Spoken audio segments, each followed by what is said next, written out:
Hi friends, நம்ம இன்றைக்கி இந்த வீடியோவில் ஸ்ட்ராபெரி செடி எப்படி நடுறதுன்னு தான் பார்க்க போகிறோம். அதுக்கான மண்கலவையும் நம்ம பார்க்க போகிறோம். இந்த ஸ்ட்ராபெரி செடிக்கு வந்து மண்கலவை, நம்ம எந்த செடி நட்டாலுமே நம்ம மண்கலவை கொஞ்சம் லூஸாக தான் இருக்கணும். ஸோ இதுக்கு வந்து நம்ம வந்து கொஞ்சம் கோகோ பீட் வந்து அதிகமாக யூஸ் பண்ண வேண்டியது இருக்கும். நம்ம வந்து 3 பங்கு சாயில் ஆட் பண்ணுவோம்ல, அந்த மாதிரி இதுக்கு வந்து 3 பங்கு நம்ம கோகோ பீட் அதிகமாக ஆட் பண்ணணும். அதுக்கப்புறமா கொஞ்சம் மண், அப்புறமா நம்ம வந்து உரம், நான் வந்து மாட்டு சாண உரம் தான் அந்த ஒரு நர்சரியில் தான் வாங்கியிருந்தேன். அது ரொம்ப பொடியாக பவுடராக இருந்துச்சு. ஸோ அதை தான் இதில் மிக்ஸ் பண்ணியிருக்கிறேன்.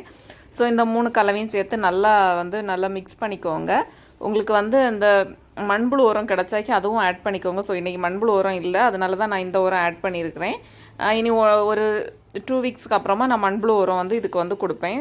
ஸோ இப்போ இருக்கிற கலவையை நல்லா மிக்ஸ் பண்ணிக்கோங்க. மண் வந்து நல்லா லூஸாக தான் இருக்கணும், டைட்டாக இருக்கக்கூடாது. ஸோ அப்படின்னா நமக்கு வந்து இந்த செடியோட வேர் வந்து இதாகாது.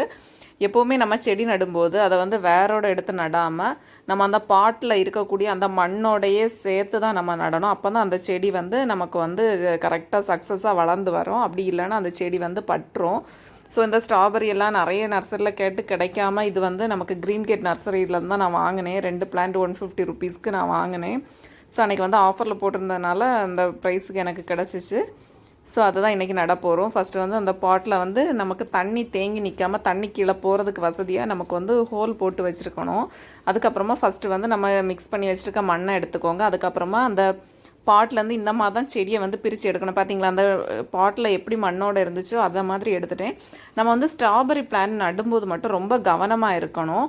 அதுலேருந்து திளிர் வரோம்ல, அந்த செடியிலேருந்து திளிர் வர இடம் வந்து நம்ம மண்ணுக்குள்ளே போகாமல் வேர்லேருந்து கொஞ்சம் கீழே மண் வர்றது மாதிரி தான் நம்ம நடணும். ஸோ அது வந்து நிறைஞ்சு வந்துச்சுன்னா திருப்பி அந்த ஸ்ட்ராபெரி வந்து வளராது, அந்த செடி அப்படியே பட்டு போகும். ஸோ அதை மட்டும் நீங்கள் கவனமாக பார்த்துக்கோங்க.